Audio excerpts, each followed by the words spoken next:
starting. It will be booting now. Wow, that wallpaper. Pre-install.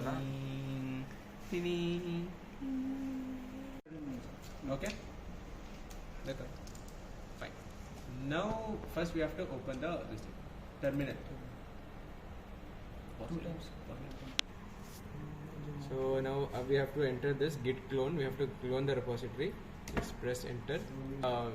Saying already existing because we have already installed the software. After that we have to write sudo. Now we are updating the install libraries. 32%, 59%, done. After that you have to write sudo apt get install spelling is wrong, I guess. Install Rpi.GPIO. that is not required, but still GPIO. Okay, no? Correct, no? Now These are input output libraries, huh? for in getting the access to the, so now you have to connect Wi-Fi SJC. Okay, now it's connected. Come back to this. Do you want to forget? No, cancel. Now it's connected to Wi-Fi. Now you have received all the codes. See, now in order to type the code, you have to actually go to programming. Where is it? Programming. Yeah, programming, and open Thorny.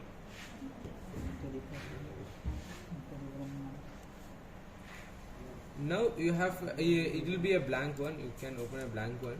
Then you have to type down the entire program and save it as like any in SCN lab or .py. In py format you have to save it. In desktop itself you can save. After now actually we have already the code. Now I'm just opening the code. So I'm just led control.py. This is the code. This is the code of yeah. Now this is the code for Blynk. See, first this is Blynk importing the Blynk ID and all. Then this is for accessing the GPIO pins, importing that libraries. Then Blynk timer. Here we have to actually enter the Blynk token, which we'll get from Blynk IoT website. Then here, one second. Stop. Yeah. Now here we have to paste the Blynk ID, which we'll receive from Blynk cloud. Okay. Now here is the virtual ping which we have connected V0. So when the virtual ping receives high, when the virtual ping receives 1, like it will turn on the device. When it receives 0, it will turn off the device and print the device 1 high. And GPIO 26, GPIO pin 26 will be turned on. And when you give 0, when you press 0, like you will get GPIO pin will go low. So this is the pin connection. When it is connected, it will print alert high, Raspberry Pi connected to Blynk 2.0. So now we'll go to cloud Blynk, how to create Blynk IoT. First we have connected the Wi-Fi, so you can open the browser.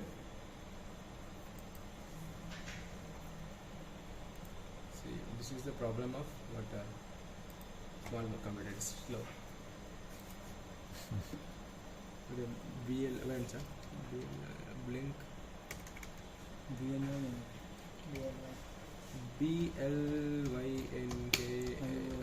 Okay. Blynk.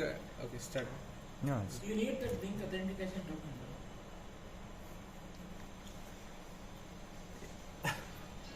You have to search Blynk IoT. Okay. Log into yours. Now it is signed out. So you can log in.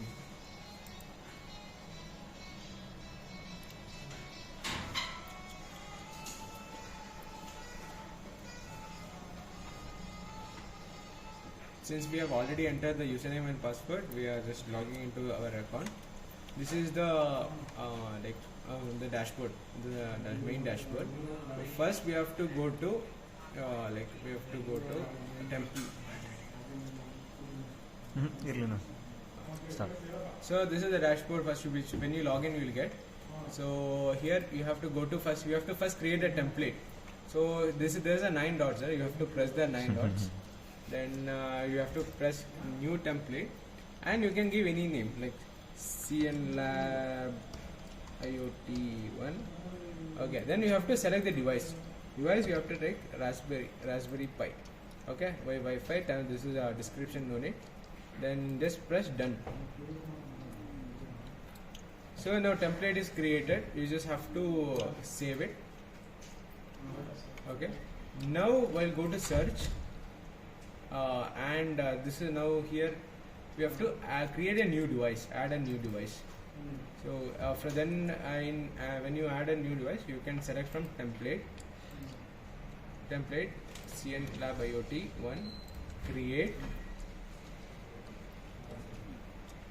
Then here what you have to know, this is done, right? So you can zoom it so this is the template ID, template ID and the Blynk ID. The last one we have to copy it. The last ID, this ID, we have to copy and paste in the code.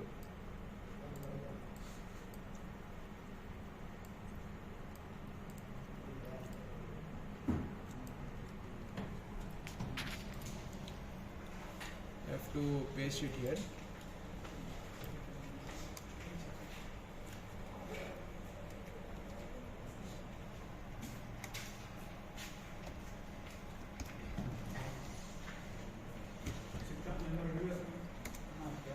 Okay, now we have pasted the Blynk ID over here. Now what the coding part is done. Now before that coding part, you have mentioned here virtual pin V0, right? So we have to create a data stream over there also. So first, before that, we will create a dashboard. Okay, dashboard. In order to add a dashboard, you have to go here 3 dots and press edit dashboard. So there are so many widgets. You have to add a switch. Now you have added a switch, but you have to vary the you have to set the parameters, configure the switch.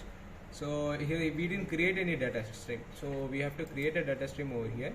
That is virtual pin V0. So we just have to select virtual pin. So V0 is integer. Okay, everything's right. Then when you send 0, when it's off, it will send 0, and when it is on, it will send 1. So yeah, create. And this is just for like or when you on it, what prints over here, like on and off. Okay, now just save it. So now you have created the dashboard. Before closing or anything, you have to save and apply.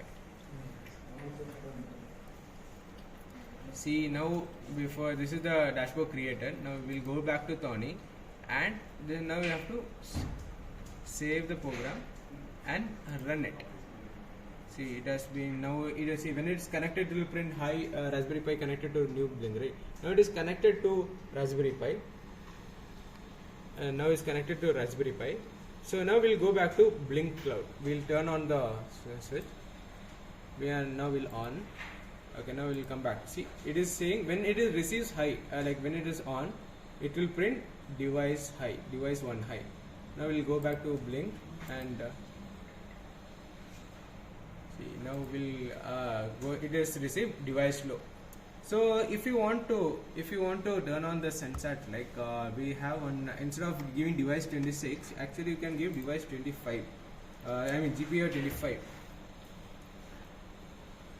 25, and we have to stop the program, save it, and run it again.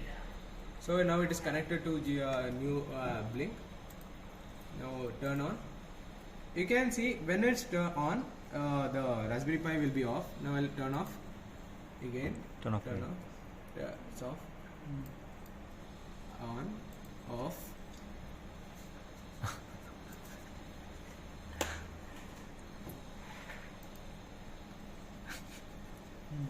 Yeah, that is output. You can see that it has been printing also, and the GPIO 25 is directly connected to Sensat all LEDs. So you can print. This is how you control the Sensat LEDs from using Blynk.